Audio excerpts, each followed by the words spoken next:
Good evening, everyone. It's 6 o'clock, and we'd like to start. So if you're not already seated, please do make yourself comfortable.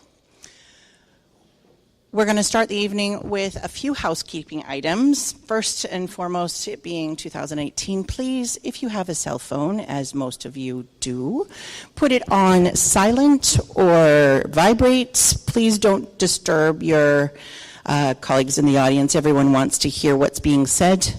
So if you have a phone, please put it on silent or vibrate. If you need to take a call, please exit the room to make sure that, again, all people here can listen to the candidates and get the information that they're here for. So I'll thank you for that. My name is Rebecca Smith. I'm a director of the Board of Directors for the Chamber of Commerce for Cloverdale, Clayton, and District, and we welcome you here tonight. Thank you so much for coming. We know it's an important time in Surrey's history, obviously. Every time we get a chance to express our desire in what we want to see in the city and help formulate what the future looks like, it's an opportunity to learn, to experience, to participate, and definitely educating yourself is part of that. That is what this evening is about. Thank you again for coming. Cloverdale, Clayton, and District Chamber of Commerce is a nonpartisan organization representing the businesses and organizations of Cloverdale, which obviously represents the residents here as well, and we are fiercely committed to our community in which we work, we live, and this is where we raise our families and spend our time, and it's important. So thank you. I'd like to introduce our board of directors who are here with us this evening. We have the president of the chamber, Marian Marletta. I don't know where she went to. Marian, if you could stand. Our past president. Our current president is Brian Leung, who is over here. We have our secretary, Tyler Dennis, and Baljit Sabarwal, where are you? And Parveen Bharti is also a director, if you can stand. And then, of course, me. We are all here and learning about who to vote for, and hopefully we'll get all that information tonight. We are the first of all the debates for this election, and I'm quite proud of that. So the first debate, we've got all 8, and let's learn what we can do. So, with that said, I'd like to invite Paul Orzetti up to talk. He is our co-host tonight with the BIA. Kind words. I'm less partisan, so actually I represent the Cloverdale business area, and we're really interested in hearing what you all are going to do for Cloverdale. So I want to thank you all for coming tonight. The main purpose of coming here is to hear about good things and what people can do for the betterment of Cloverdale and for Surrey. I hope you all come in the spirit of trying to find common ground. Politics has gotten a bit weird, and I think it's really important for everybody to listen and to make sure that we all have the same thing in mind, which is making this a better place. So I want to take a special thank you for the 2 ladies out front here, both Cheryl and Hannah have been outstanding. Our office has been nothing short of an emergency ward. A lot of people who are very panicked have been visiting us, and these young ladies have put together this event along with one coming up, and they've really kept the office going. So a big round of applause for these two, because they're the ones who made it happen. So thank you all. We're proud to be hosts. My president sends his regrets, but we all want you to have a great time tonight. So thank you. Thank you, Paul. I'd like also now to introduce our sponsor for the evening, representative from the Fraser Valley Real Estate Board, Darbinder Singh, to say a few words.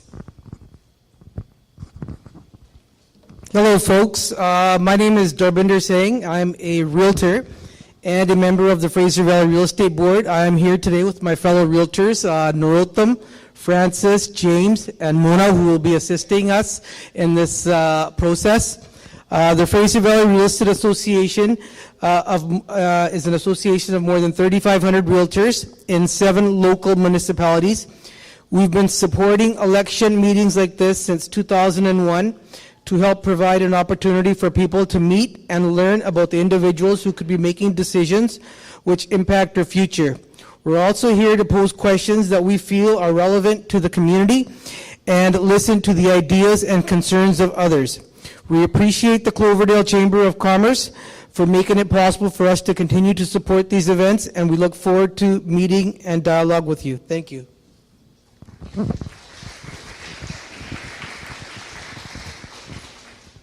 Okay, so before I move on to the formal part of the evening, I would also like to take a moment and thank KPU for their sponsorship in hosting us here in their fine facility. It's important to recognize that we have such wonderful educational opportunities in our community and for our city. So thank you, KPU, and Marlene Graziano as representative.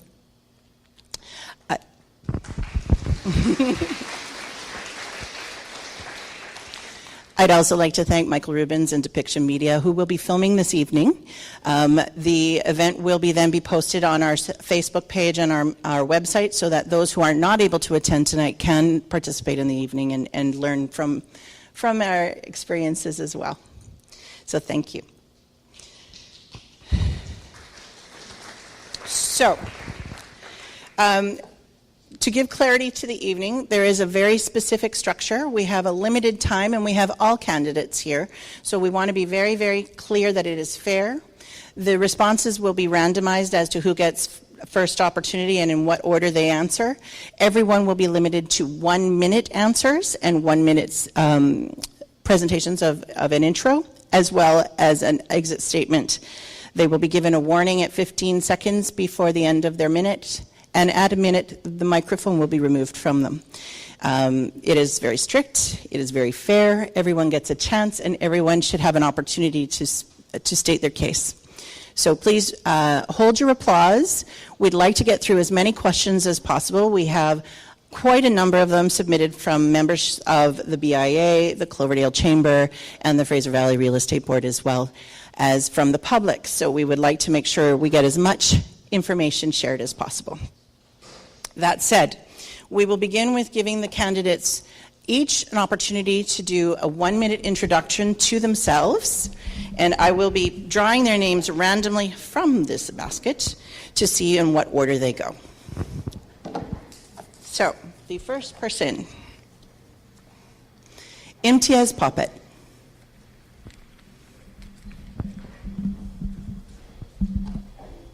I was afraid of this will happen. First one to go. Thank you for having us here tonight. My name is MTS Poppet. I'm running for mayor with Progressive Sustainable Surrey. I also want to acknowledge, first of all, that we are on unceded Coast Salish territory, the Stolo, the Musqueam, the Stolo, the Kwantlen, and the Samiamu, the Katsi, and the Kakite here. Why I'm running, you're asking what are you going to do for Cloverdale is one of the main issues is on transit is that we're supporting reactivating the interurban and bringing it right back here to Cloverdale, right over there, and connecting to Clayton and 9 communities here in Surrey. It's something that's been planned for a long time. I don't know why it's been abandoned. We want to bring it back because it will bring economy back to this area, to Cloverdale. In fact, Newton Town Center was developed because of the interurban. We want to bring hydrogen-powered trains. Thank you, MTS. Thank the you. next speaker will be Francois Nantel.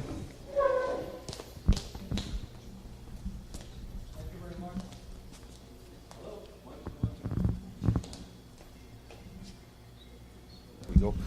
1, 2, 1, 2. There we go now. All right, well, thank you very much for everybody attending this presentation. My name is Francois Nantel. I've been here just about 3 years now in Surrey. And when I heard the big debate about the LRT versus the SkyTrain, I thought to myself, there has to be a third way. Of course, there's always a third way. And so what is the third way that I thought about? It's not a new invention or nothing like that.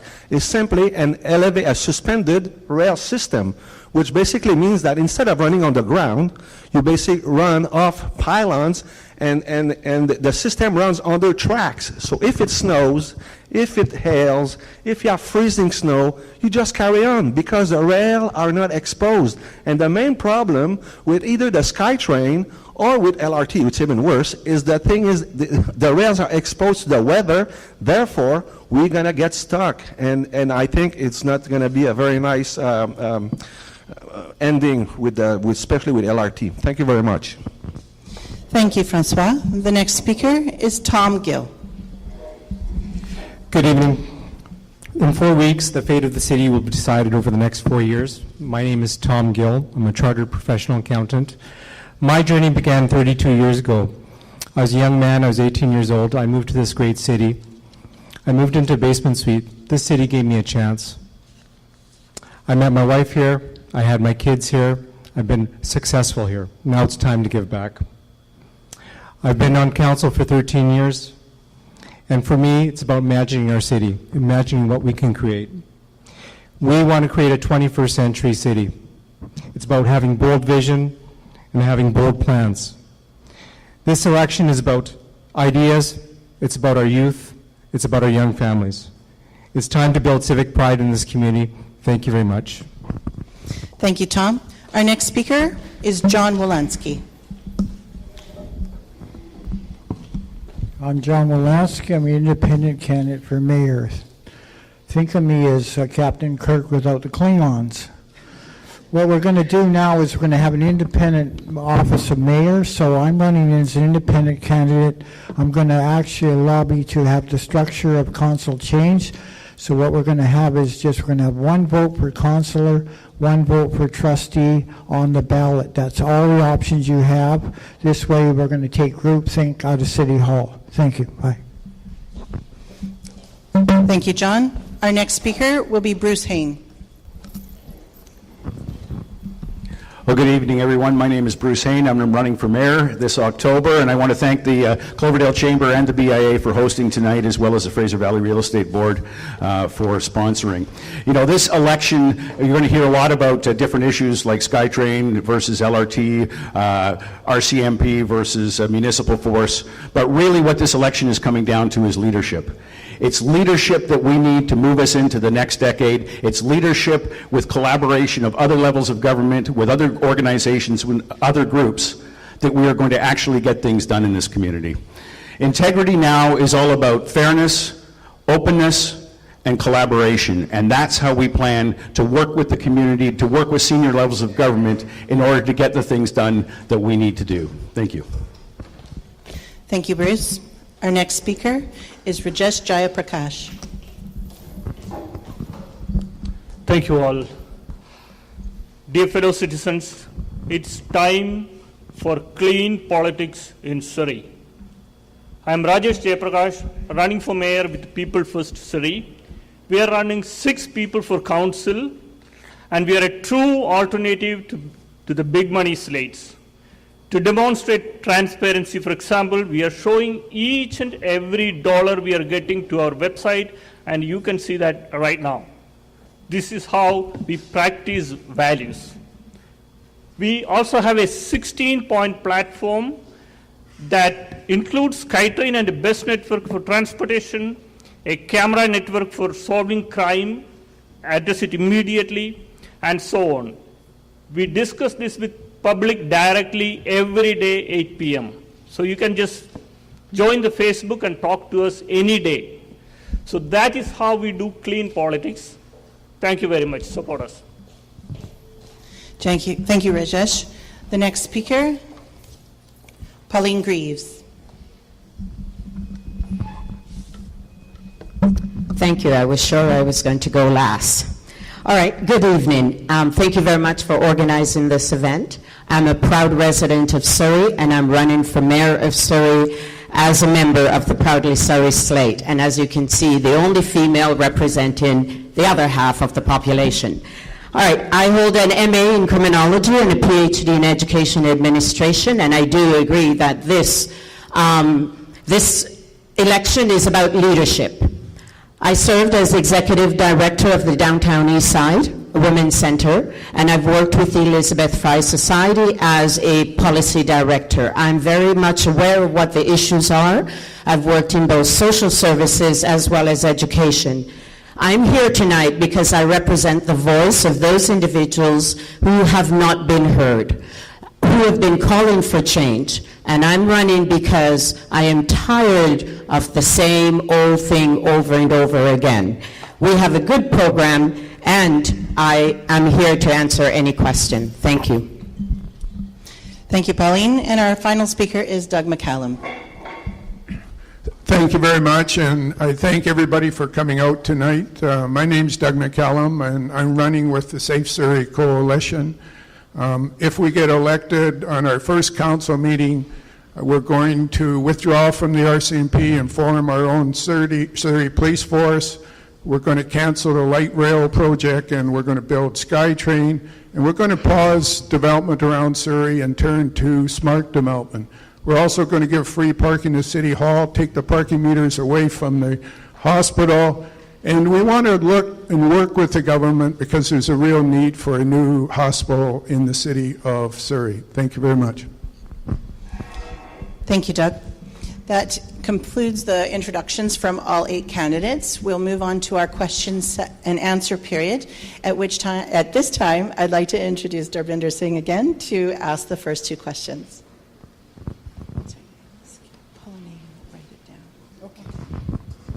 Hi, guys. We have a couple of questions from the Fraser Valley Real Estate Board. And again, in no random order, I'll be drawing names. The first question is, what new improvements to transportation and transit would you advocate for in the community? For example, how would you ensure that traffic congestion and trains do not prevent emergency personnel from helping people who need health care assistance? So that's your first question. And the first name drawn is John Walensky.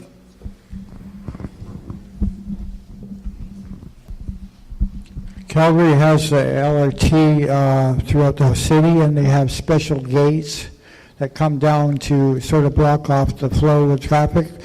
So what happens is it's basically after about 30 seconds, the gates come up, and so they have actually a back road to actually get service vehicles through. So what we have to do is have sort of, that's a kind of system. My application is that it should be a one-fare system like Calgary's, and we can bring this all into line, but the SkyTrain to Langley has to be a priority because the existing highway right now will cause congestion and we'll never get through the gridlock. So everything is running east-west. So that's phase 2. It hasn't been approved by the federal government yet, so that's why I'm advocating for that to be the solution for Fraser Highway.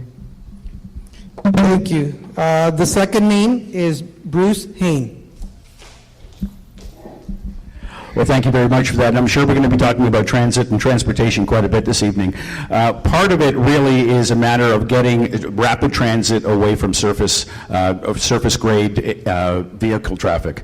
We have to move it either above ground or below ground in order to look at the 1 million people that are going to come here in the next 20 years. And so we have to be planning for the future. We have to be looking at this regionally. Surrey is going to be the largest municipality in the region in the next 10 or 15 years. We have to take a leadership role in the region, and that means that if we're going to go to Langley, if we're going to go to South Surrey with rapid transit, we owe it not only to the people of Surrey, but also to the people of the greater region to be looking at a transportation system that's going to take us 30 to 50 years into the future. So we're going to talk more about it, but that's my initial thoughts on it. Thank you.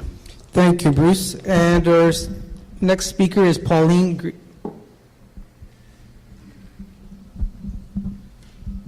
Thank you. The first thing that we would do is actually legally remove ourselves from TransLink and create the South Fraser Transportation Authority, and they would have the authority to analyze and investigate any new transit development, which would include increase in buses so that individuals who are able to work at night and who needs to get around, such as seniors, youth, and shift workers, have access to increased transportation. We will be dealing with the phase 2 and any other adjustment that needs to take place when that topic comes up primarily will be the responsibility of the authority. Thank you very much. Thank you. Our next speaker is Tom.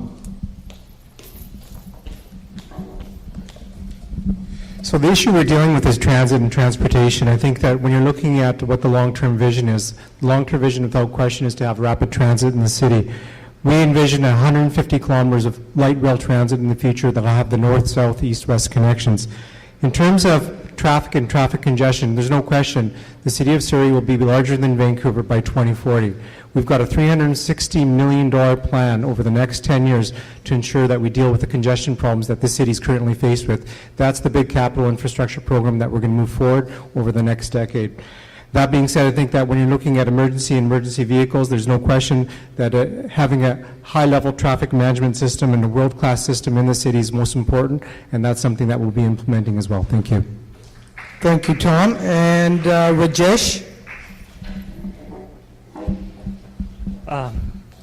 There is no question that the LRT will increase congestion, and that congestion is applicable to the emergency vehicles also.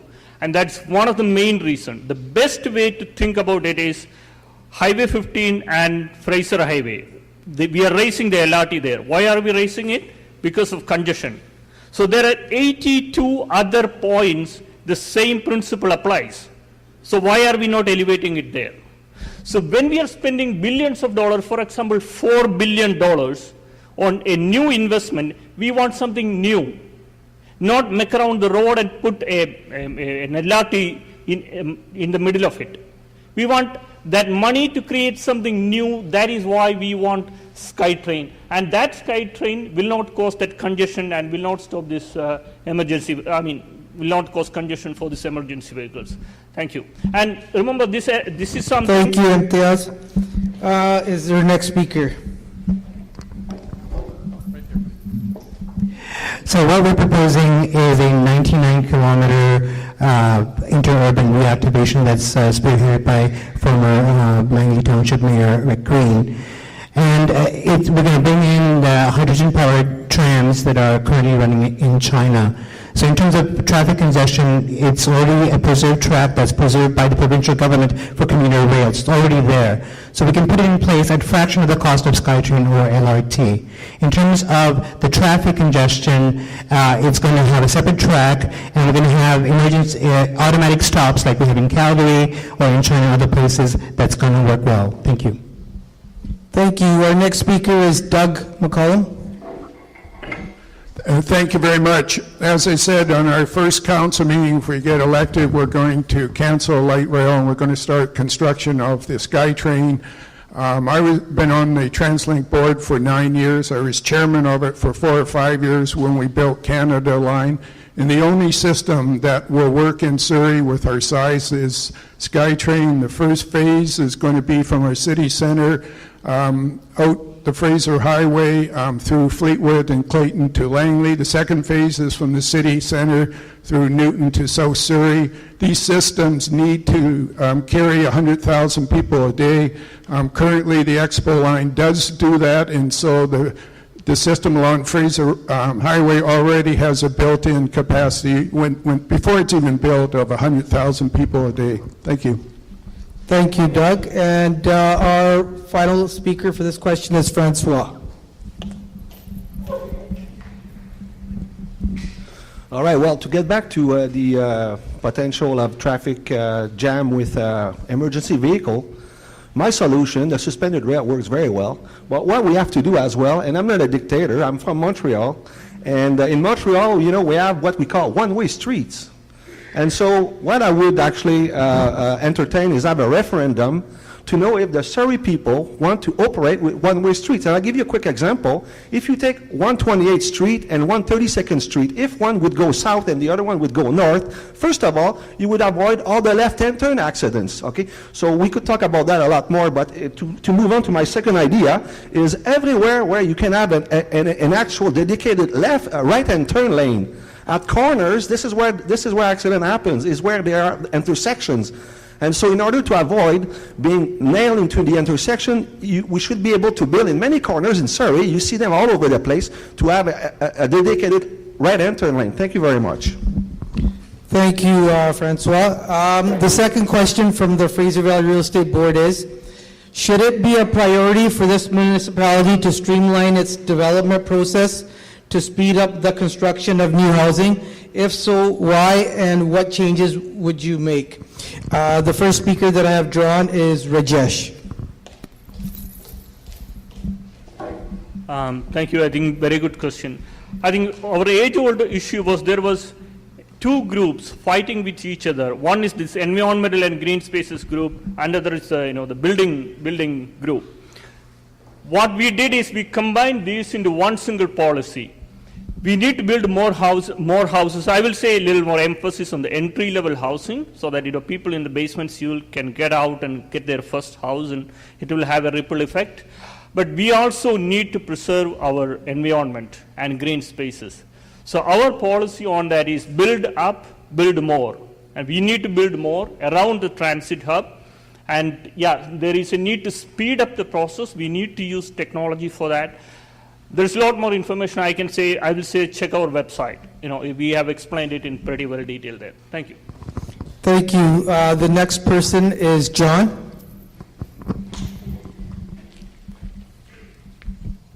The province of BC has zoned rental-only housing. You can actually zone in the city, so we can take some city-owned lands and build people housing for seniors and people on low incomes, so we can actually service the job market, because apparently there is a shortage because of the cost of living.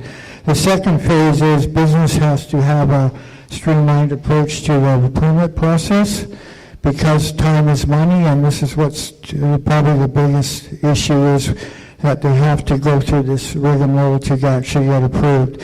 This other point is the Surrey City Development Corporation should actually have to give up the lands that are not industrial for the phase for the housing component. Thank you. Thank you. The next speaker is Doug. Thank you very much. Yes, for sure, we need to speed up the process in our planning department. My neighbor across the street has been waiting for 6 months just to get a permit to renovate his kitchen.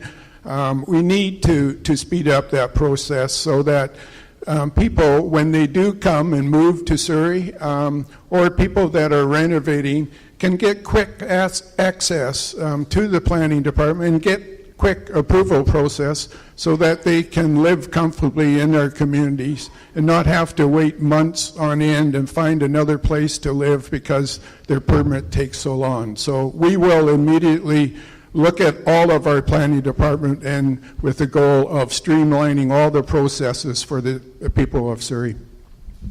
Thank you. And our next speaker is Pauline. It is recognized that undue delays can be very costly for business and create structural issues that will only multiply over time. If things are not handled in a timely manner, it can have severe impact on the integrity of the process and potentially compromise the level of due diligence.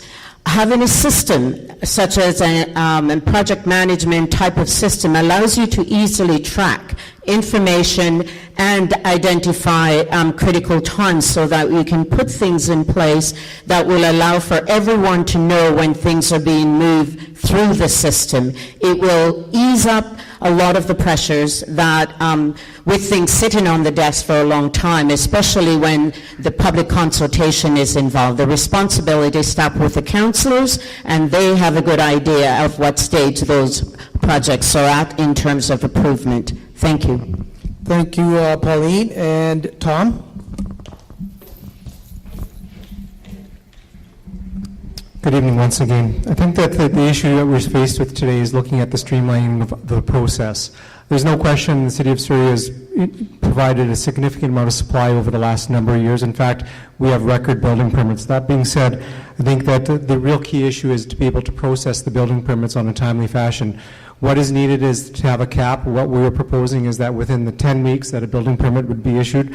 But I think the real issue that we're talking about is really affordability and making sure business reacts with our City Hall in a manner that's consistent with efficiencies. So we will attain and we'll respect the fact that business needs those efficiencies to be successful, and there's no question. I think that we need to do a little more planning in terms of our city center and other areas to be able to really identify different kind of stocks of housing and how that housing will impact the city and be able to build the city quicker. Thank you, Tom. And Imtiaz, please. Yes, I'm definitely in favor of streamlining the process and bringing technology and also tracking what the system is, but not necessarily speeding up at the cost of safety. I think we need to make sure there's due process and make sure that things are not rushed through, because we want to make sure that things are seismically correct and the electricity is there so we don't have fires and so on. So we have to have due diligence and we have to do due process. But yes, streamline the process, make it more efficient, and that means hire more staff to make it go quicker and more efficient. Thank you. And Francois?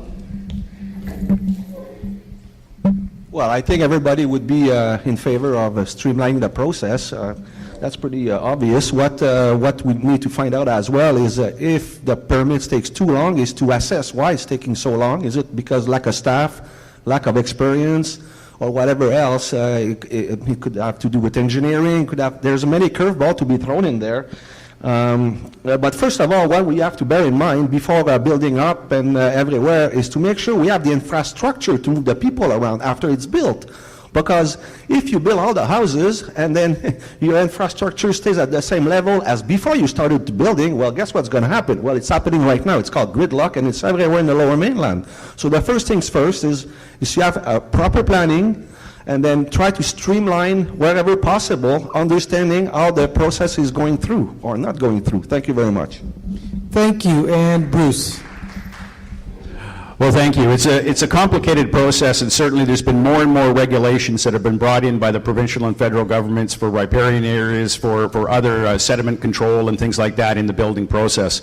And so it's become more complicated for developers to get their projects through the system. With that said, we simply don't have enough planners in City Hall. We don't have enough training for some of those new planners in City Hall. And what we would do is enact a 360-degree review of each of the major departments, one per year, starting with the planning department in the first year and the engineering department in the second year. With a view, on the 7 years that I've been on council, we have not done a review like that. Certainly we have great staff at the city, but we need to be looking from a 30,000-foot level at how we can improve efficiencies and reduce red tape, and that's what we do immediately upon getting elected. Thank you. Thank you, Bruce. And thank you, Darvinder, for asking our first two questions. You can take a moment to applaud if you feel like it, and we'll move on.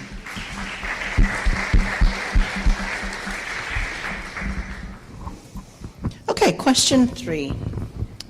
The recent presentation and subsequent withdrawal of a supportive housing development for downtown Cloverdale caused quite a deal of debate, a great deal of debate and discussion, as well as emotion and concern amongst the citizens and businesses of our community.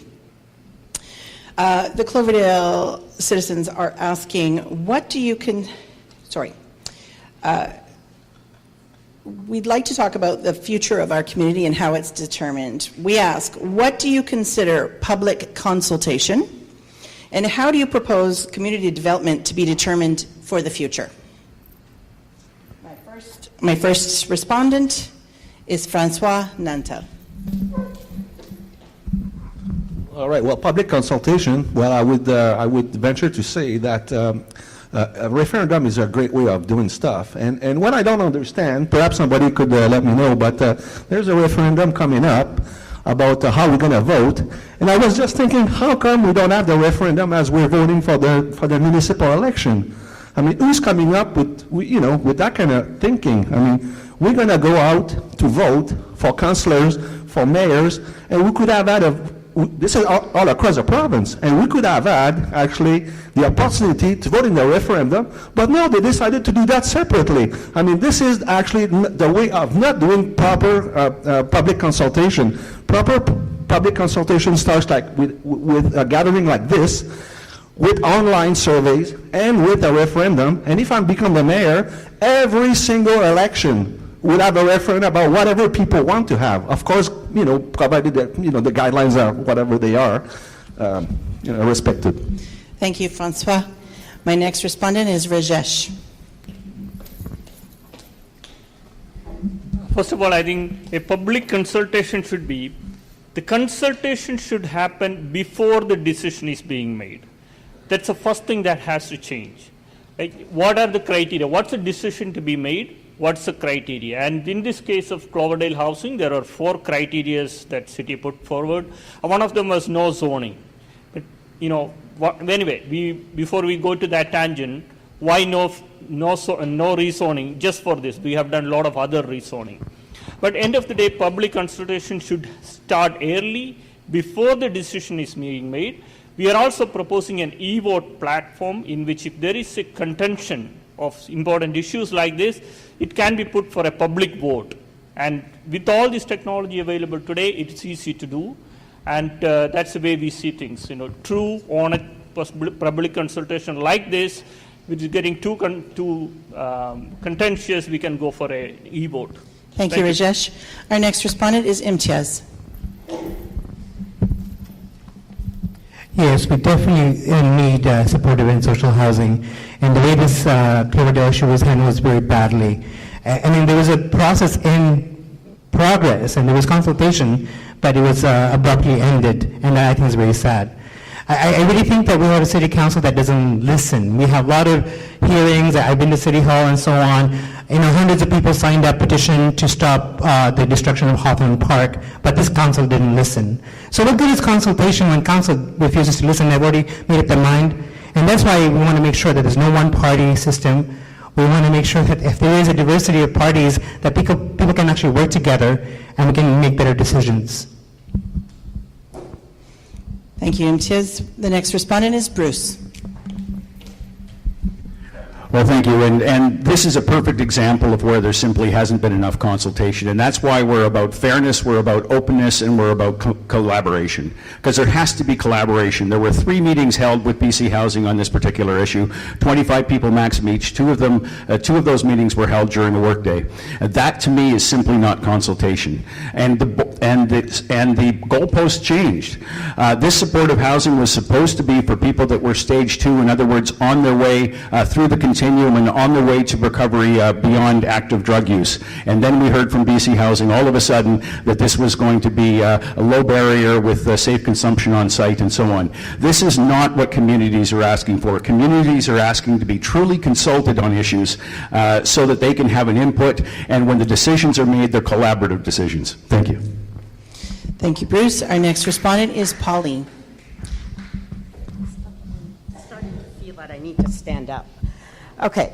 I think the first thing is we need to call and make a separation between consultation and community engagement. Okay? Community engagement is the more dynamic, where you meet in the community with the interest group, with all the stakeholders that are involved before it goes to council for a hearing. Right now, consultation implies a very static process, which is a hearing where people can come and voice their opinion. You deal with the community first, you engage them in the discussion, look at options before it actually goes to the hearing. It's the only way you can actually engage in true community consultation. Thank you, Pauline. The next person is Doug. Thank you very much. I actually think the process in Surrey needs to be reversed. Currently, you get a project, it comes through the system, it comes to council, and then it goes out to hearings. And then that's when the public consults. I think we reverse it. Public consulting, to me, is the most important factor of any development or a housing development like this. It needs to be done first in the community.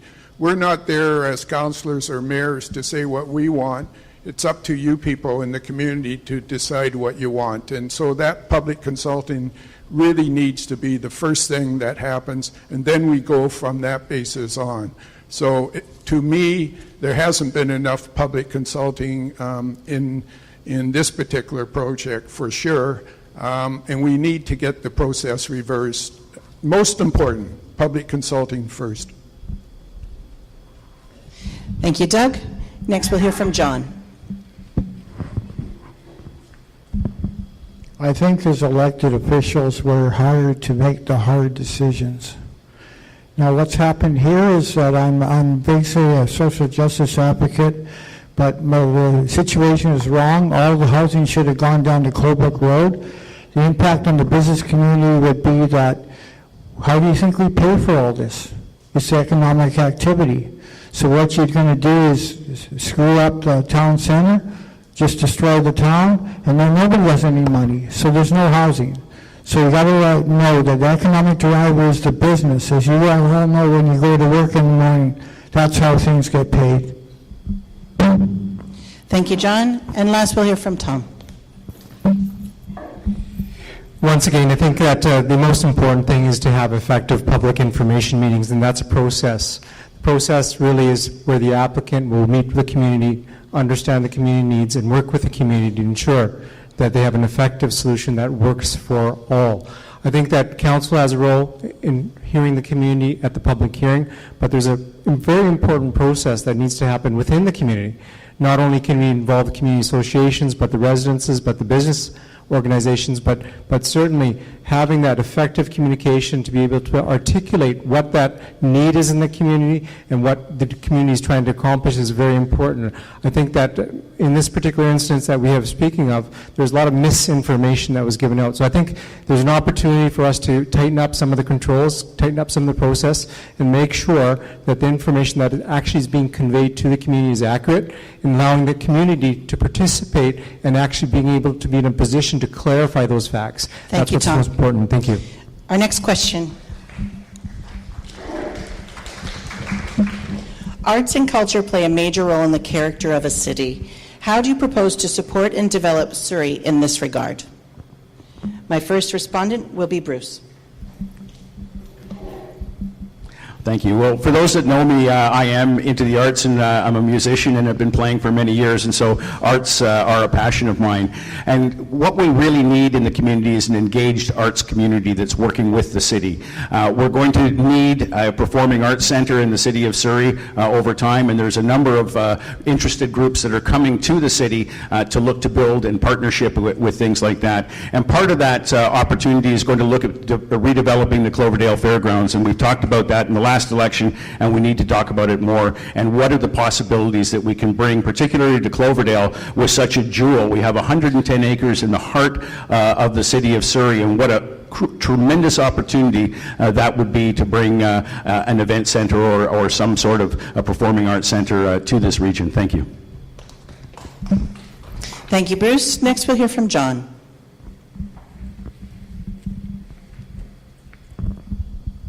Artists form a very important part of our community, and Creative BC has also the film industry as well, so it's all connected. What we have to do in Cloverdale is actually have maybe a few galleries that we can actually have come to the town so we can actually showcase our artists. We have very many few of them down in White Rock, but there's nothing really down here, so if we can just implement that, we can also keep our artists local and give them a living and outlet for their creative work. Thank you. Thank you, John. Next, we'll hear from Doug. Thank you very much. I think actually Cloverdale could be the center of all of Surrey to develop arts and culture. I think our city is a very international multicultural city that has all sorts of singing, songs, dancing, has different art forms, and I think the fairgrounds is a perfect place to develop, which I have been pushing very hard for over the 50 years that I've lived in Surrey, and in fact I worked at the fairgrounds a few years ago for a number of months or years, and I think it's really important, and I think this could be a great opportunity for Cloverdale to move ahead and be the center for Surrey. The first City Hall was here. You've got the history here, and develop a real arts and cultural center for all of Surrey. Thank you. Thank you, Doug. Now, Rajesh, please. I'm a big supporter of arts. I personally believe Surrey is missing that sophistication that a lot of the North American cities are having. I lived in many cities in the past 20 years in North America. It's sad to see that. One thing we are willing to invest is a performing arts center, but also we need strategic investments in supporting the budding talents, the new talents, to make sure they come up with the flying colors. So we will come up with programs to bring them up to speed, support them over their transition to full blossomed artists. Thank you. Thank you, Rajesh. Now, Francois. Well, basically, what we could do is, first of all, is to connect with the local artists. I mean, like Bruce, I play guitar too, but I won't be doing a show soon. Nevertheless, we could basically, like I said, connect with the local artists and feature them in some festivals. Where I come from in Laval, where I grew up, basically, I was born in Montreal, but I grew up in Laval. There's a lot of activities there with with the arts and culture, especially in all the little different areas of Laval. Laval is kind of Surrey. It's broken up into different sections, and just connecting with the local artists and making some publicity around to invite them over here and see what their arts are. Thank you. Thank you, Francois. Next, Pauline, please. Okay, so we will create a Bear Creek art strip along 88th Avenue and King George Boulevard, anchored by a renewed Surrey Arts Center. We will increase the budget of Surrey Arts Center to fund local dramatic and musical production, phasing out the Arts Club contract. We will increase the budget of Surrey Art Gallery to fund better gallery shows with greater emphasis on local and Aboriginal production. And we would invite Emery Carr University to partner with the city in creating a Surrey campus, either as part of Bear Creek Art Strip or the University Drive development. Thank you, Pauline. We'll next hear from Tom.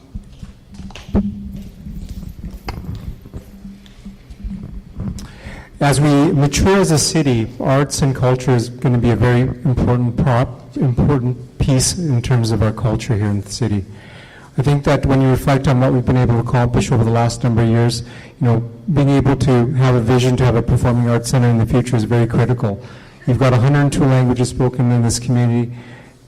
Embracing dance, embracing music, theater, art is quite critical.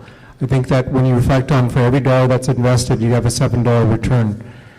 On that end, Surrey First originally required builders to put in 1/4% of the capital cost of a budget of a building towards this particular use, and now we've increased it to 0.5%. So we know that for arts and culture to be sustainable, you have to have a sustainable revenue source. We're very committed to this because this is what's going to set Surrey aside from all the other municipalities. So thank you. Thank you, Tom. And finally, Imtiaz. So I am an artist, I'm a filmmaker, and I think Cloverdale would be a perfect place for the film industry. We've got great space here in warehouses to build a film studio, which would be great for the economy here as well, and develop that. There's like one in Burnaby.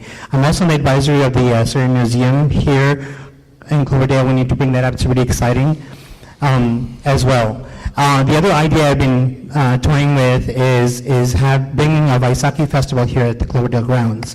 Because as you know, Vaisakhi is a harvest festival, and we're in the middle of harvest region. This is where the farms are and things like that. So I think there's a great opportunity to do a week-long Vaisakhi festival. We don't have to bring the Nagar Kirtan here or can keep it there. It doesn't matter. But the idea of having a festival with farmers and agriculture as the center of that, I think would be a great idea.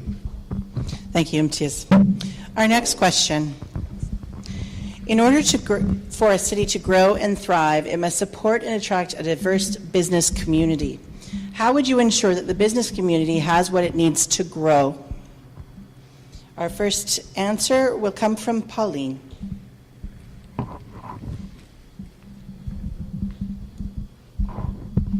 Wow, that's a loaded question. First thing, it's a recognition in creating a balance. Sorry. It's creating a balance between development and social systems and programs. It's creating and working with business to ensure that they're able to meet the needs of the community. It is also ensuring that there's a timetable where things can progress so that it allows the other areas and the other services around to catch up to them. You cannot have a business community that's far exceeding the level of where the community is at. One way of knowing what is happening is to walk down King George and see the number of money lenders, of check cash in place. The business can be going really well, but you have to take the citizens and the residents with you, Thank you, at Pauline. the same time. Our next respondent is Doug. Thank you very much. I'm a big fan, always have been, encouraging business, especially small business, because I think it creates the jobs in our community, and we need to create jobs and have our families live in Surrey. And I think in Cloverdale, I think that we should really start promoting something that God gave Surrey, and that's a lot of agricultural land. We need to promote our products there far better, encourage people within Surrey and outside of Surrey to come to Surrey to buy our agricultural products. One particular area in agriculture that has improved a lot and Cloverdale has moved ahead in promoting it is blueberries. I think we need to look at other agricultural products around Cloverdale and start far more businesses that will service the people in Surrey. Thank you, Doug. Our next respondent will be Tom. I think it's really important to support businesses. I think that when you're looking at the global economy that we operate within, it's really important that we have a labor force that is trained. There's no question, we're at KPU today, there's no question that you have to have a labor force that has an education that it can provide benefits that are not otherwise achievable. You also have to have land, and you have to have land that's zoned. There's no question that we have this critical opportunity to take advantage of. We have 1/3 of our population that is under the age of 19. Let's train our youth, make sure that our youth are successful, make sure that they get good jobs, and most importantly, they get good, well-paying jobs. Thank you.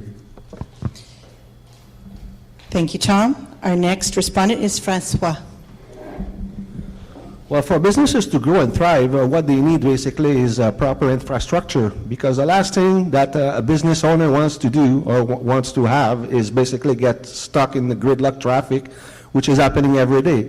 And this is actually the very first thing that the whole region has to do, is to take care of the roads, take care of transit, so that the flow of traffic, the flow of goods, the flow of services is better than it is now. And without that very first step, that is to build what I call the suspended rail, that's number one, widen the roads as well. Like 16th Avenue could be widened. I think they're working on, is it 16th or 32nd? Anyways, we have beautiful lands here that we can actually widen the roads in order to increase efficiency in the traffic, and this is great for business. Thank you, Francois. We'll next hear from John.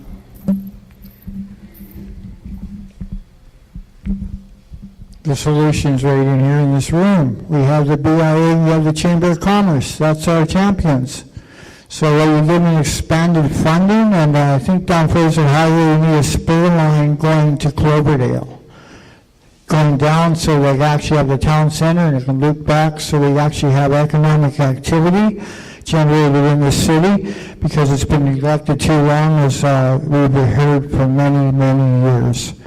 So that's the concept, is give the chamber and the BIA more funding, more expansion, and that's their job. The Lions Clubs, all these other groups, that they can perform these functions. We don't have to duplicate process and waste money that's already here. Let them do their job.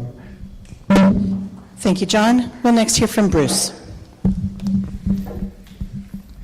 Well, thank you. And as a business owner in Cloverdale, actually, for the past 27 years, I understand small business, being the past president of the Surrey Board of Trade. Small business is clearly the engine, the economic engine of our community, of any community, and what small business needs is for government like ours to get out of the way. We've got to reduce red tape for them. We've got to allow them to thrive and grow. As far as big business and economic investment in our communities, we have to be attracting regional and direct foreign investment, and Innovation Boulevard is a key example of that, where we're creating a medtech sector in City Centre with partnerships with Simon Fraser University and with the Fraser Health and with the private sector to attract that foreign investment, to allow new industries to grow and thrive so that we have great career jobs for our youth as they graduate from our universities and post-secondaries. Thank you. Thank you, Bruce. Next, Imtiaz.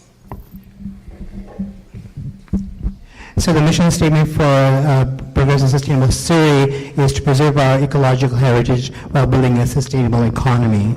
We can do that with the interurban because it will connect 16 communities in the valley, 9 in Surrey alone. And that will bring more business, it will create jobs, and it will create a sustainable economy here in the Fraser Valley. So we don't have to be going to Vancouver all the time. We can do it right here in the valley. And we can create those jobs because this is where the future is. This is where people are moving. And because people are moving here, we need to have transportation that will take them there. So that's our solution. It will create jobs, it will create a sustainable economy, and it will make the valley, including Cloverdale and Surrey, more vibrant. Thank you, Imtiaz. And lastly, but not least, Rajesh. At People First, we are a very fiscally responsible team because money doesn't grow on trees.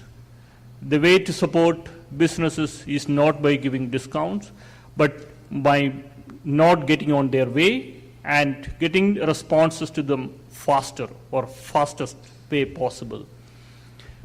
How it happens today, and one person or a case manager owning any inquiry from a business or any request from a business at the City Hall, not handing them over from department to department. This is why we are advocating, we are proposing to create one case management system in the City Hall, not multiple the way we have today. This is where the delays are happening, and we have the solution for it. Thank you. Thank you, Rajesh. Moving on to our next question. Each year that passes, we see extreme weather events that indicate that climate change is upon us. What plans do you have to face this challenge, both in combating it at a city level and to ensure that we can survive if an extreme event were to happen in Surrey? Additionally, how would you foster more innovation and green projects in the city? My first respondent is Tom.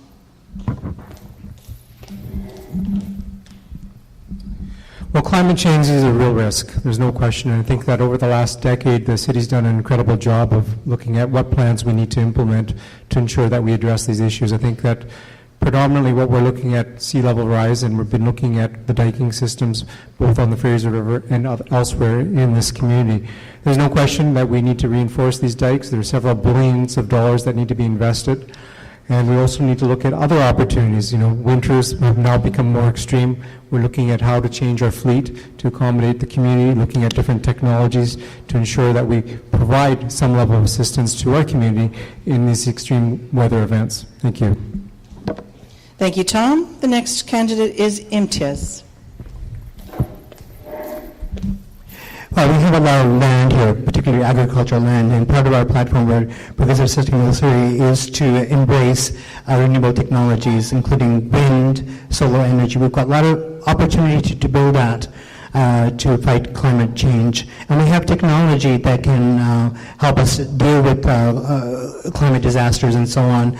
And we can bring that in terms of dikes and dams and so on. So we have the opportunity of bringing up new technology and really work with the farmers. Say, hey, we've got new opportunities for you. You know, solar energy is booming in Australia.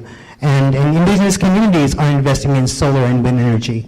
We need to partner with Indigenous communities here as well. I think there's an opportunity here. Thank you. Thank you, Imtiaz. The next respondent will be Doug. Thank you very much. Certainly, I live at Crescent Beach, have for over 50 years. And I've seen the climate change that has happened, and I think we need to certainly protect our dikes and increase our dikes if it's needed as we look to the future. We are getting more severe weather. The summers are getting hotter, the winters are getting colder, and as a city we need to prepare for that. Things like snow removal budgets need to be improved. In the hot climate, we also need to watch our water and our water supply, and we're fortunate that we have in the region some of the best water in the world, and we need to protect that.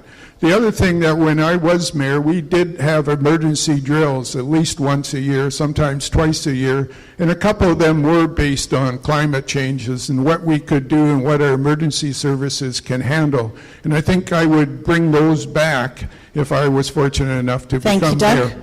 The next respondent will be Rajesh. There are two things happening about this green thing. One is Surrey already lost a lot of trees that we have.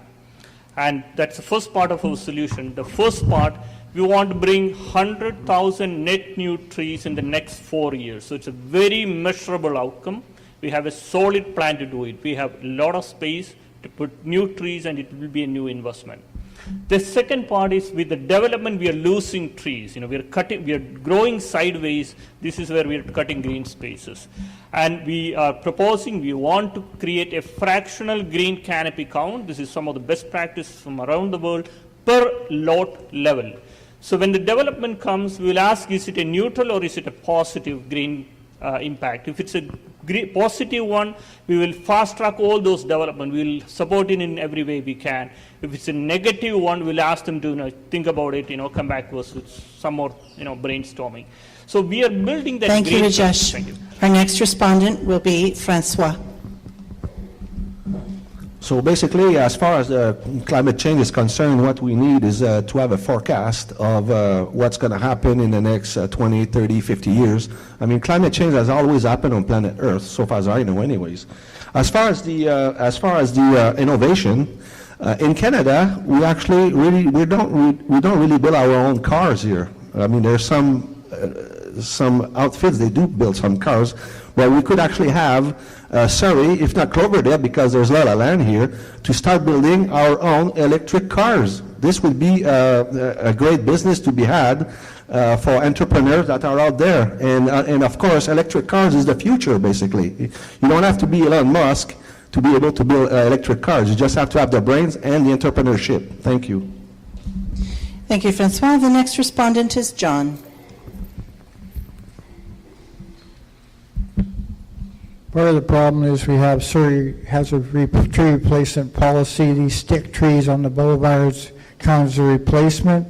We've had developers in the past that have been fined $5,000 for cutting down multiple trees. The bylaw states that you have to be paying $5,000 per.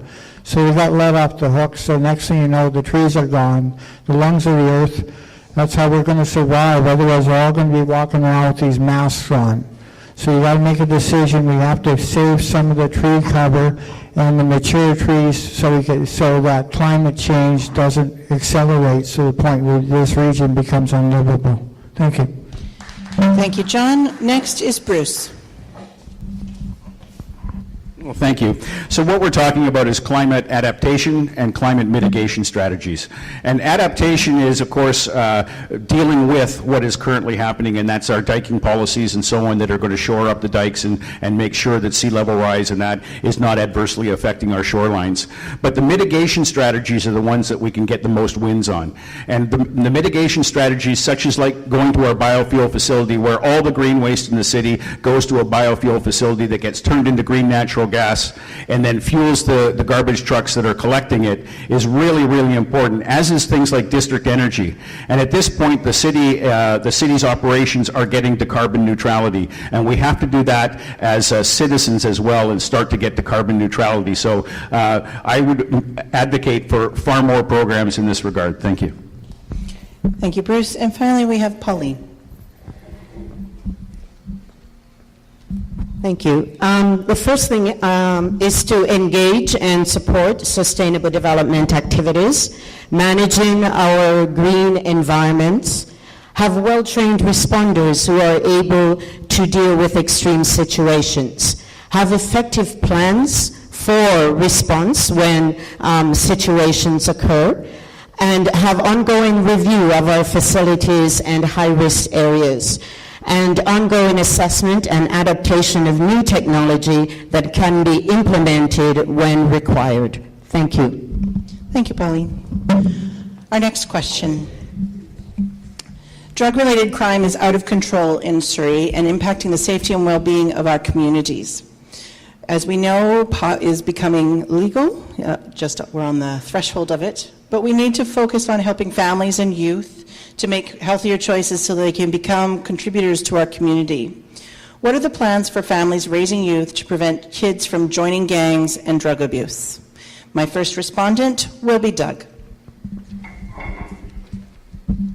Thank you very much. Our plans are, we feel it's most important in Surrey to keep our youth, especially in high school, active after school. This is when the gangs are picking them up. So we're proposing we're going to build playing fields. We're going to encourage the teachers to develop rugby teams, soccer teams, get the kids active between those 2 hours when they get out of school and before their parents get home at night. If we provide those programs and keep them active, we'll at least have one way we can keep our kids away from the gangs that hang out at our high schools. We also need to have our police officers, liaison police officers, more aware in some of our high schools at that time of period when our youth are vulnerable to the gangs picking up. This is absolutely critical that we start this process right away to prevent that recruitment process. Thank you, Doug. Our next respondent is Rajesh. Our RCMP is doing a lot of outreach activities already to keep kids away from drugs, and we will continue to support all of them. There was recently a couple of programs have been cut, and we will reinstate those ones. We will also work with the school board in whatever programs they come up with to support these things. And about pot being legalized, we will try to control the marketing activity of that. Wherever possible, we kind of suppress it, put in programs to kind of curtail the marketing aspect of it, but it has to be there for those who are needy. So that's our part. Thank you. Thank you, Rajesh. Next, we will hear from Imtiaz. Well, this is my issue because I'm a counselor, so I deal with people with mental health and addictions all the time. And what other cities have done is they've hired more youth workers, more support workers. The city actually has in the community. So we need to work with the youth and the families and talk about what's really going on. Right? We've got people who are running for mayor who've been there before and they haven't resolved anything. And the problem's getting worse. So we need to spend money into social support works. Yes, we want to have a regional police, Surrey police force. That's part of the solution. We already have after-school programs. They're all running. We need to support them. But what we need to do is a multi-pronged approach to deal with this issue and have exit strategies for the youth to get out of gang. So we need preventative, we need active, and we want exit strategies as well. Thank you. Thank you, Imtiaz. The next respondent is Bruce. Well, thank you. And it's certainly the biggest fear that parents have when their kids are going through school is that they're going to start to hang out with the wrong crowd and start to go down the wrong path. And so we need to be doing everything we possibly can to be giving our kids the very best opportunity to be everything that they can. It was said earlier on that 30% of our population is under the age of 20, and that's going to continue for the next 15, 20 years or the foreseeable future. So we need to have the school spaces that the kids can be in so that they're not in portables their entire career. We need to provide the after-school programs, but they have to be at the schools, not in community centers, because they can't get to the community centers after schools because sometimes they're kilometers apart. We need to have school liaison officers in every single high school in the district, and that's giving the police the resources that they need to help us do the job that we want them to do. And finally, we need to have role models, young role models that these kids can look up to. Thank you. Thank you, Bruce. The next will be Tom. So we have several issues. The first issue was about cannabis and the retail opportunity for cannabis. I want to be really clear that my position on cannabis is that we only provide government-only stores as it relates to cannabis on a pilot project, and that pilot project would be assessed over the first 2 years and see what those impacts would be to the community. In terms of drugs and youth, I think that's a real critical piece in terms of the public safety platform that Surrey First introduced just last week. There's no question. We, as Surrey First, have introduced a new mandate that we've gone far beyond what's expected of the municipality. We've introduced a $30 million plan, $22 million for prevention and $7.5 million for intervention. The idea is to provide those resources that have not traditionally been provided for our youth at risk. The idea is to really identify those youth that are currently at risk, be able to identify them and provide the services that not only does the youth Thank you, need, Tom. but the parents and Our siblings. next respondent is Pauline. Thank you. Firstly, in terms of addressing the cannabis situation, it is our plan to have the City Hall, to have the government control the outlets. The key on it is also to ensure that everyone is trained with the information to be provided to users, to healthcare workers, whatever, that they have full information on the topic. And it is an ongoing area that and you can find it in our policy. In terms of gang violence, we have a plan to improve urban planning and design, improve transportation, and community services. It's about increasing youth involvement in activities to ensure that they're able to get around, to ensure that they have access to adequate transportation, for us to cover their costs to sign up for sports group, and also to have a joint initiative with the school board to be able to use the buses for those students who don't have transportation. Thank you, Pauline. Our next respondent is Francois. So with what we've heard is basically covered a lot of the different strategies to deal with youth crime. Now the sweet spot, I guess if we could call it that, is probably between 10 and 20 years old. This is probably the age that you might be inclined to getting with around crowds. And so with all the suggestions we've had, basically with new counselors and activities after school, it's kind of hard to actually, have actually more ideas about that, because it's a very specific area with not a whole bunch of solutions.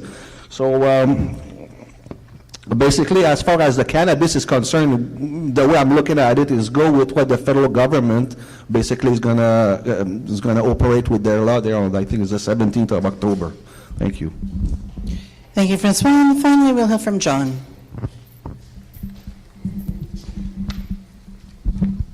The distribution model has to be through the government liquor stores because the security and inventory tracking is already in place.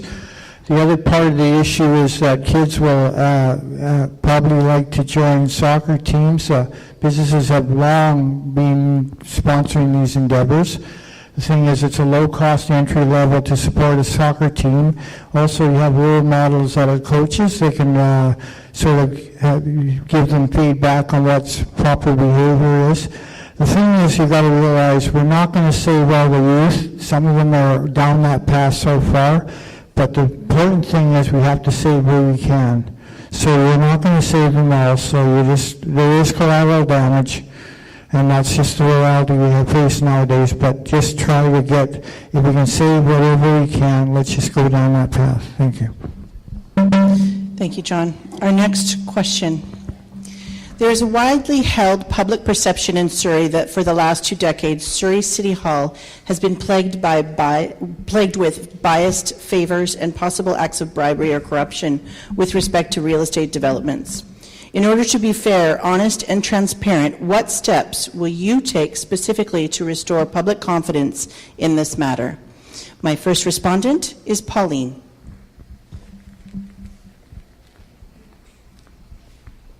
Thank you.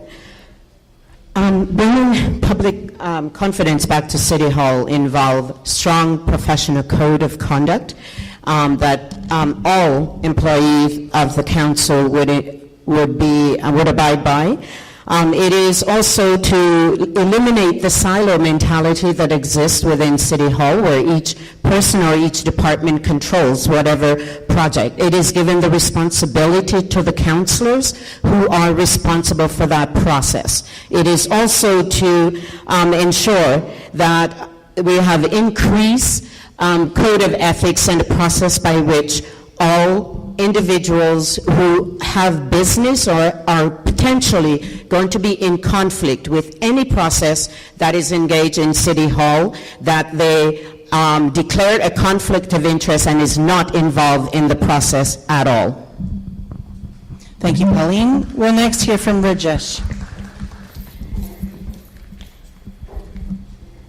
Our slate, People First, was born because we see the values missing. We can argue about, we can have differences on policies, we can argue on it, but when you see the values missing, that's when you take the arms out. That's how People First was born. We have 4 fundamental principles, transparency, people participation, representation, etc. You can check our website. For example, as I said before, transparency is the key driver that eliminate a lot of these acquisitions, and we can get along. And we are practicing it by showing all our income. So campaign income on our website. So we are trying to break that negative cycle we just mentioned. Big campaign donation, big campaigns, and then conflict of interest having councils. That's a cycle we are trying to break. Really. Thank you. Thank you, Rajesh. Our next respondent is Doug.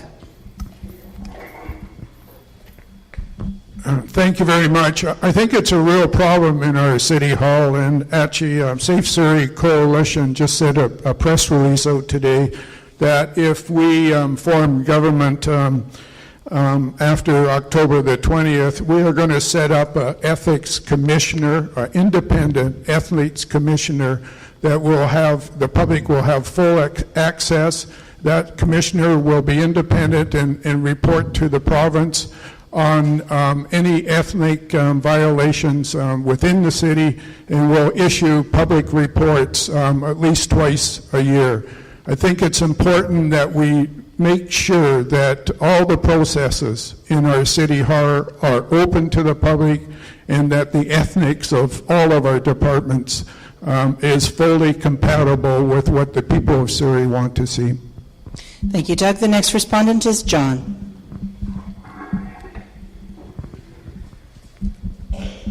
In all the years I've been running, 2002, 8, 11, 14, I've been totally amazed by the amount of realtors that are running for city council.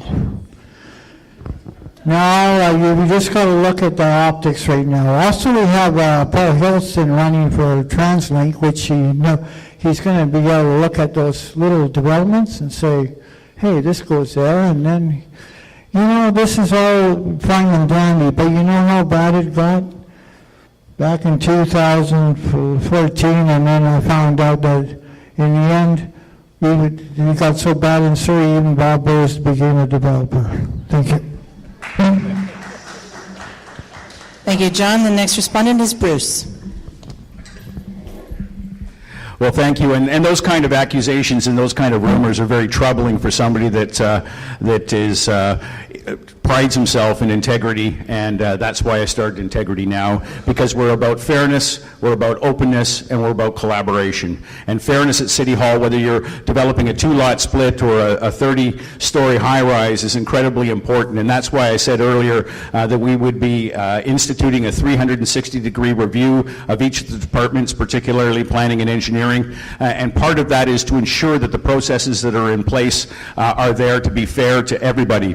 The other thing that we would do is institute an ombudsperson office at the City Hall, and that ombudsperson would have the authority to investigate and the authority to fully look into everything at City Hall, any allegations completely independent of mayor, council, or of senior management. So those are the kinds of things that we need to ensure openness and fairness. Thank you. We'll next hear from Tom. Transparency at City Hall is paramount. Under my stewardship as Chair of Finance, the Government Finance Officers Association has given us awards for budgets, financial rewards, and annual budgets in terms of presentation. So we have done exceptionally well. The C.D. Howe Institute has given us a AA+ rating. We are doing things right. We are making data open to the community.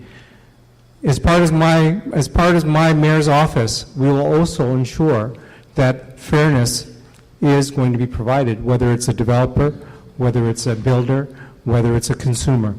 We will make sure that we have processes in place to be able to be accountable for every application that comes in and make sure that the timing required to be able to process these applications is fair and equitable. Thank you. Thank you, Tom. Next, we'll hear from Imtiaz. Well, this is a real desperate issue. You could ask anybody, and they'll tell you how much corruption there is at City Hall. And it actually started when Doug McCallum was mayor. So it's been going on for quite a while, and everybody knows how bad it is. So we need to fix the system. We have to do a review of the system to make sure it is transparent and accountable. And maybe we need an independent office, apart from the ombudsperson, which is not a bad idea, but sort of a fiscal office that checks everything, like a fixed checker. So we need that independent office to make it more accountable and transparent. Thank you. Thank you, Imtiaz. And finally, we'll hear from Francois. It's kind of fascinating, actually, to hear the so-called amount of corruption. I mean, I have no idea, to be honest, because I never applied for a permit, and I just, it's hard for me to understand. I know it's happening, but like the way it's being outlaid here, it's right on.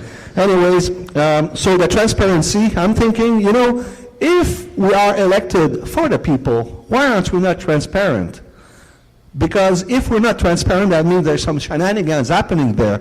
So the best way, I guess, to be transparent is of course, we are here about ombudsman or some investigating person, but it's to publish on the net the results of decisions, and especially the rationale behind a decision. And this way, I would think we'll become more transparent as a government. Also, this is why I'm running as independent, because there's nobody behind me, or I don't have to talk to anybody to try to get them on my side. Thank you, I'm just going to look at it Francois. objectively. Our next question. The fairgrounds have been talked about for many years, possibly for at least 25 years. So you think it's about time that something be done with the unused land and starts to generate money for the city. What are your plans for the fairgrounds, and when would you initiate your plan? The first respondent is Rajesh.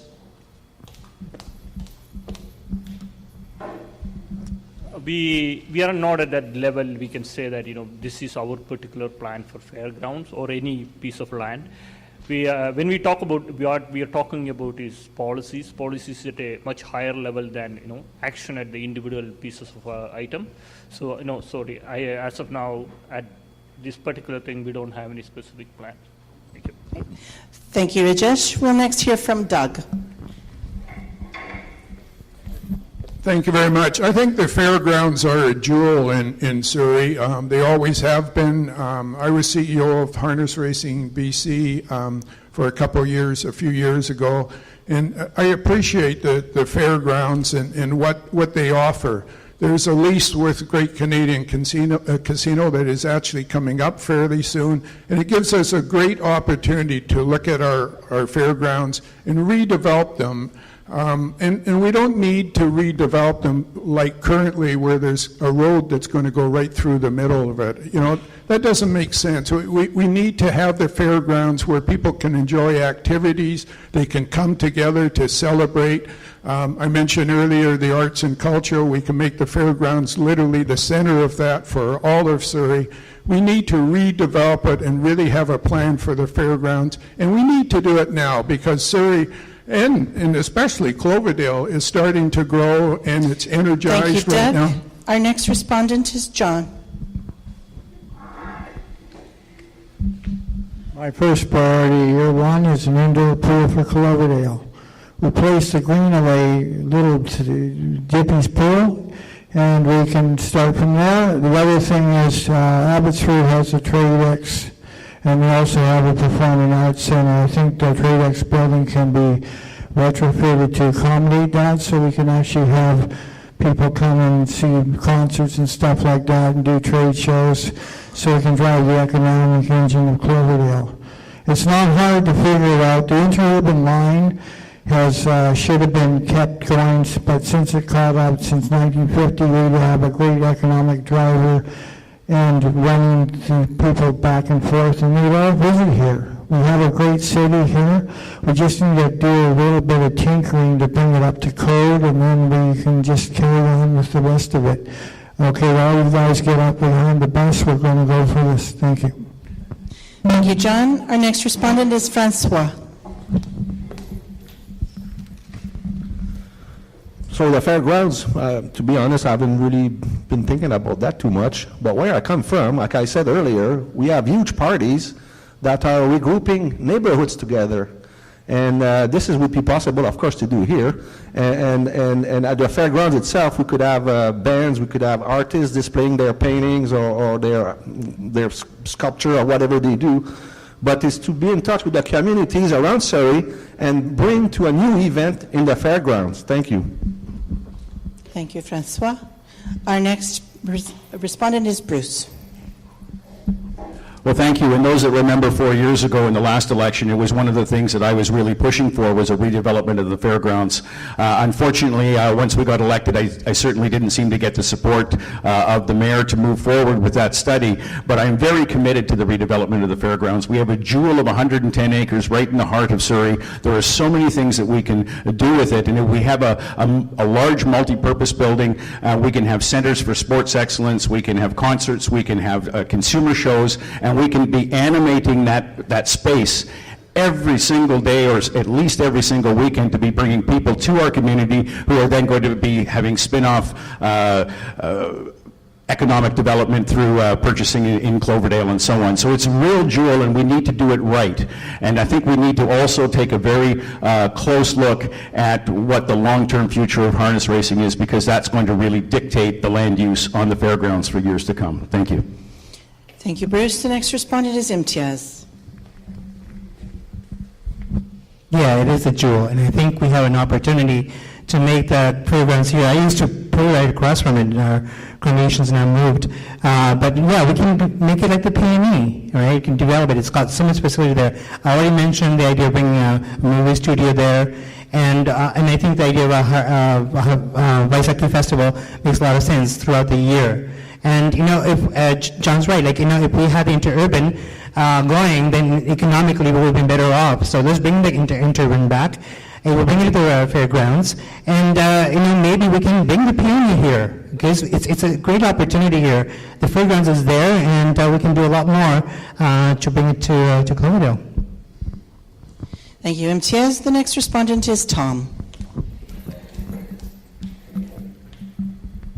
I think it's been clearly articulated that the fairgrounds are a jewel to this community. There's no question we need to retain these lands, and we need to do something very special on these lands. You know, my vision is very simple. I think that, you know, we've got so many young and youth that play and work in the city and live in the city that we should be building an entertainment district similar to what Richmond has in their Triangle Square. There's this opportunity to be able to provide the community with something different, be able to engage our community, engage our youth, give them some activities that are very special is what I think that these lands could be used for in the future. Thank you, Tom. Our final presenter is Pauline. Thank you. I think the fairgrounds offer the option of redevelopment. It clearly needs to provide a range of different options that is going to enhance the services and programs to the community.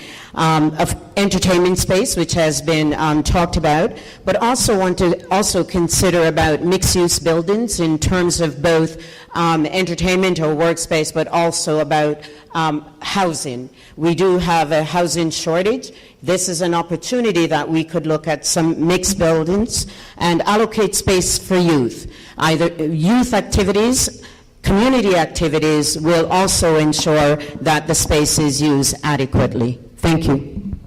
Thank you, Pauline. I'm just noting the time, and I see that we only have room for one question left. I'm taking my moderator privilege and combining two. So please be on your toes, candidates. Other than the LRT, safety and development, what do you think is the most important priority for the City of Surrey? Additionally, what makes you and your team qualified to run Surrey efficiently? My first respondent is Doug. I think beyond those three, there is areas within Surrey that need to be done. I mentioned earlier, but one of the irritants in Surrey is paid parking at City Hall. We will do away with that. Also, a real bad irritant in many years is metered parking around Surrey Hospital. We will take those meters off city streets and provide free parking there. I think also a mention is when I've been around the community, having a new hospital built is a really critical thing, and we need to work with the provincial government to get that done. When I was mayor, I had it done. There was a new hospital coming to Surrey at 152nd and number 10 Highway. But this current government that's in Surrey decided to rezone that and build condominiums on it. So I want to start the process again and work hard for the community, to work with the community to get a new hospital in the city of Surrey. Thank you, Doug. The next respondent is Tom. I think traffic congestion is the number one issue outside of the three issues that you presented. There's no question that we need better opportunities to be able to go north, south, and east, west, and in that, Surrey First has come up with a 10-year plan that's a $360 million plan that would articulate better opportunities for both north, south, and east, west. In terms of my team, this is a very diverse team that I'm bringing forward. I'm really proud of the experience that this team has, and in fact, this team really does reflect the community. It's diverse in every aspect, whether it's age, whether it's ethnic origin, experience, education. It's quite diverse, and I think that we need a new lens to be able to look at what these problems are in this community and be able to attack those problems from a different perspective. Thank you. Thank you, Tom. Next, Imtiaz. Well, apart from LRT, I think this is $24 million of City Council's budget went into LRT. And usually it's funded by TransLink. So why is City spending $24 million into a private LRT project? I think that money can be better used for buses. I think in terms of, Tom's right, there's gridlock.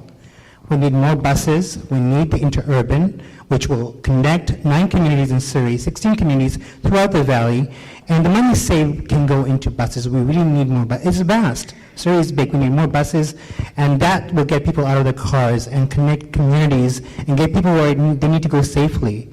SkyTrain stations are very unsafe. There's assaults going on, crime going on, and we need to have transit closer to home, closer to our communities. Thank you. Thank you, Imtiaz. Next, we'll hear from Pauline. Thank you. For me, it is about lack of infrastructure. We've gone, and the city has increased over the years in terms of population. We've also increased our housing development. We have increased to the stage where we, in essence, in certain areas, especially in South Surrey, you can't put another slightly smaller building of any kind on the property. But we've had no infrastructure. We need schools. We need hospitals. We need fire stations. We need roads. We have not had a new high school in the last, 20 years? My son have been out of school for some time. There hasn't been a new high school in South Surrey. If we don't have those things, it doesn't matter what else you put in place, because your kids will have nowhere to go. Thank you, Pauline. Next, we'll hear from John. As an independent, what I'm looking for is people who develop a spine, don't vote collectively. So what we do is try to vote in a council that has no affiliation. This is going to be Independence Day, October 20th, hopefully. So the other issue behind us, we have a beautiful spot for a hospital right behind this building. This college is supposed to be very much larger than it was, but there's lands back there, and I think Cloverdale is big enough with 74,000 residents to where the Hospital of Peace Arch can have one in White Rock. Thank you. Thank you, John. Next is Rajesh. We believe other than LRT, crime is the issue that need to be addressed, and we are the only slate that has a solution that can be immediately implemented. The strategic implementation of cameras is proven in many parts of the world with a privacy-preserved network, so that's something we will give importance. What qualifies us to run the council, we are a team of not politicians, but very experienced, well-versed, and doing well in our fields professional is what we are bringing to table. 6 people. Personally, I'm an engineer. We have run projects internationally, initiated projects around the world that support informed consent and consumer privacy. So we believe we are very well qualified to run the council. And thank you. Next is Francois. Thank you. So one of the first things I would like to do is basically to review the mechanics of how City Hall works to see if we can make it actually work better, more efficient. As far as the LRT, I just want to be on the record here about that suspended rail, and I'd like to have everybody, okay, try to type this down on your phone and look it up online. It's the Shonen monorail, S-H-O-N-E-N, monorail. Go to YouTube, don't laugh it out. Go to YouTube, type that Shonen monorail, and you will see how we can actually get Surrey moving forward in the right direction.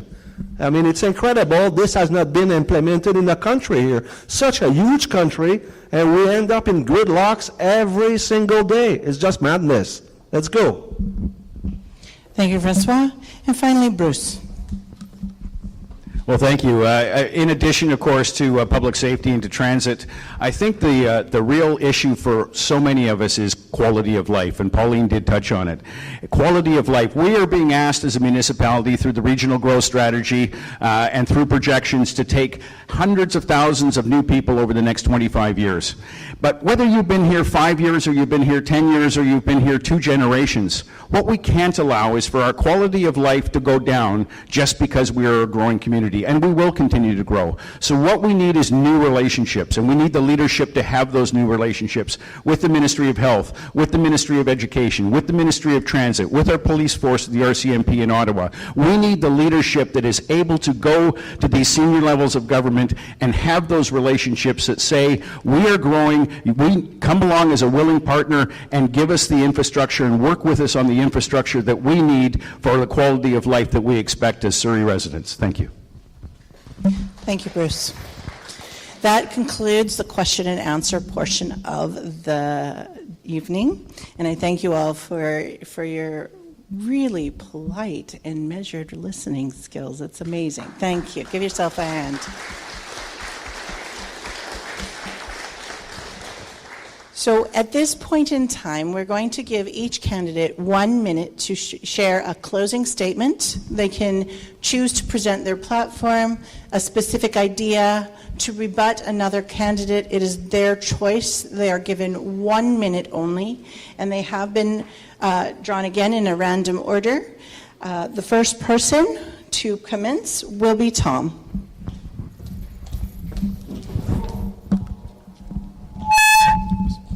Just want to thank everybody for your valuable time tonight. You've been given a lot of information, and over the next 4 weeks, you'll be making a big decision that will last the next 4 years. For me, it's about trust. You know, who do you trust to get the job done?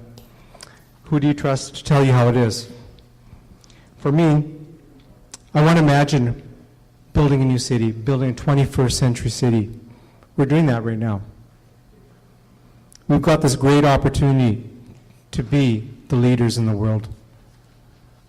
On that, I'd like you to vote for Tom Gill for mayor and the Surrey First Team. Thank you. Thank you, Tom. Next, we'll hear from Pauline.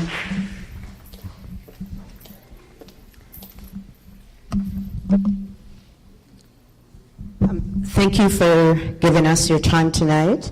The Proudly Surrey team believes in a better Surrey, where our policies and programs are designed for the many and not the few. Our focus would be on restructuring our city's relationship with other governments and to bring more local controls and oversight to our transit system, police force, and school staff and policy. We need to reshape how Surrey conducts its own affairs. So the advice that I would give is on October 20th, ask yourself one question: do I want more of the same? And then vote for change, vote for Pauline Greaves, and Proudly Surrey. Thank you, Pauline. Next, we'll hear from John. As an independent, you have a choice. You want independent voices, or you just want a cattle following the herd. Now, what I want to propose to you is on October 20th, 2018, let's bring democracy back to City Hall. Vote John Wolanski, independent mayor for Surrey. Thank you. Thank you, John. Next, we'll hear from Bruce. Well, thank you, and thank you for your time tonight. It's very valuable, and we do appreciate you being engaged in this, and I know that each and every one of you are going to be coming out and voting in October because you are engaged. You know, there's a lot of issues facing our community. There's public safety issues, there's transit issues, there's many other issues that we've touched on tonight. But really, I believe that this election is about leadership. This is about the leadership that can take this city forward. And I ask myself, why am I doing this? And sometimes I shake my head and wonder. But I ask myself why I'm doing this. I am doing this for my kids and my one beautiful granddaughter. That is the future of our city, and that is what is so important. That's what drives me every day. And Integrity Now is about the future. It's about doing things with fairness, openness, transparency, and collaboration. So on October 20th, please vote Bruce Hain and the Surrey Integrity Now team. Thank you. Thank you, Bruce. Next is Imtiaz. Well, the reason I decided to run for mayor last minute at the end is because when I was campaigning for council, people said, who do you support for mayor? There's nobody credible. Why don't you run? And that's why I'm running, because I want to give you a credible choice on October 20th. Because the biggest issues we have at Surrey right now is corruption and gang violence. And this city council has not done anything about it. And there's two people running from that city council here. And Doug McCallum didn't do anything about it when he was mayor. So we have a clear choice. I think we need a diverse council, non-one party. And on October 20th, vote for Progressive Sustainable Surrey. Thank you very much. Thank you, Imtiaz. Next, Francois. So I was actually a last-minute candidate as well. I threw my hat in there for two main reasons. The number one reason is that LRT versus the SkyTrain, the suspended rail is better. Look it up. That's number one. Now, I studied the 10-year plan of the mayor. Some of them were in that document. And they're calling for a 4-lane bridge, a 80-year-old 4-lane bridge replaced by a 4-lane bridge. I mean, it just doesn't make any sense. And I'm thinking, everybody here doesn't seem to be tackling that issue. A 4-lane bridge that goes back to 1937, and then the mayor's council, a while ago, 2014, I believe, they're coming up with the greatest idea ever, a 4-lane bridge. Forget that. We need at least a 6-lane bridge and a suspended rail, and then we're going to get moving. Thank you very much. Vote François Nantel on the 20th. Thank you, Francois. Next, we'll hear from Rajesh.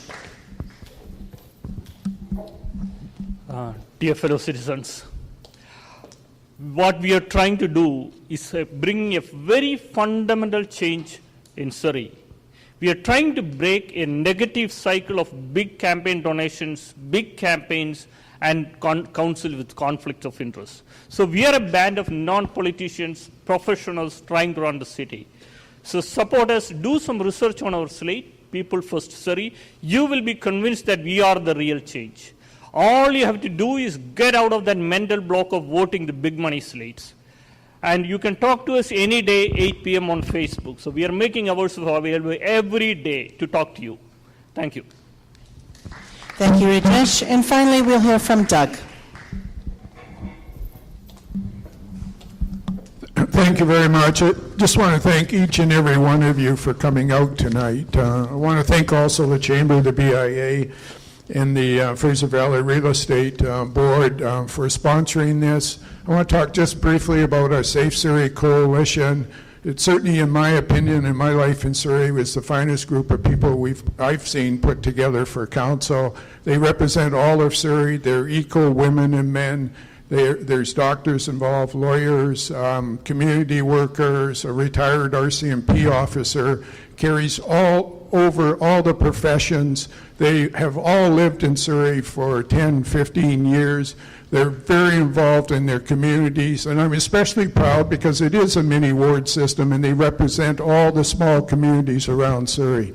So I'm very, very proud to be running with them. So on October the 20th, vote for Doug McCallum for mayor in the Safe Surrey Coalition. Thank you. Thank you, Doug. So that concludes our final closing remarks from this year's mayoral candidates. And I would thank each and every one of them for coming tonight, but also for stepping forward. I think it's important for all of us to realize that regardless of whether we agree with or support an individual who is running for public office, it is a big effort, and it is about public service that they step forward and they put themselves on the line. So I'd like to take this opportunity to ask you to give them a big hand for taking our questions.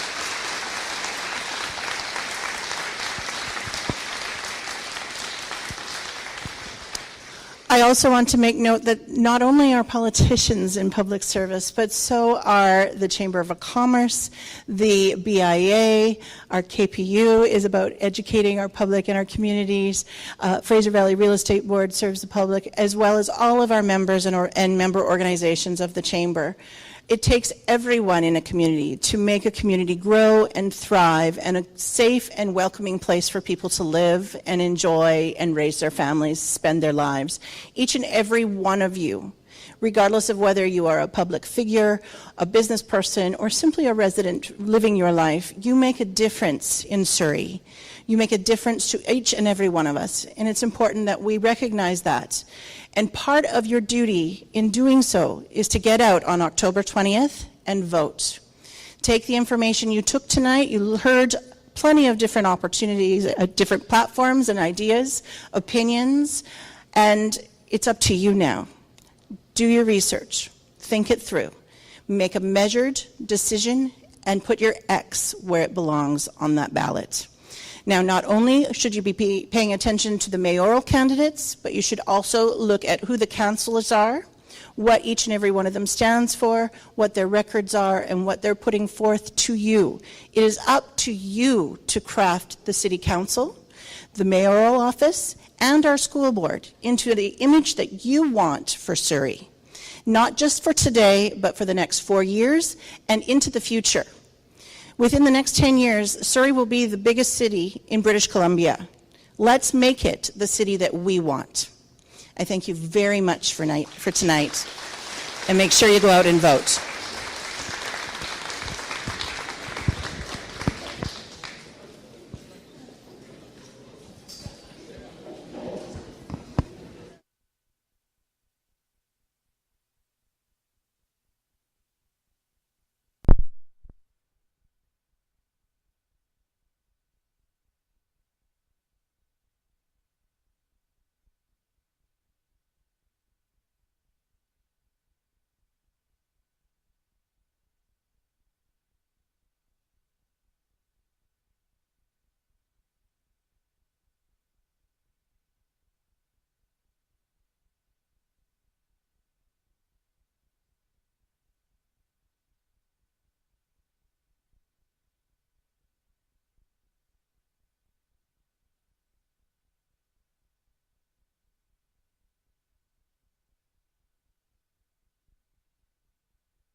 That's good. That's all we want, right? Thank you. Yeah.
Oh, here's your right. And it was your wire. Sorry, what? And they said that was your wire, so we're all set. Yeah, we're all good.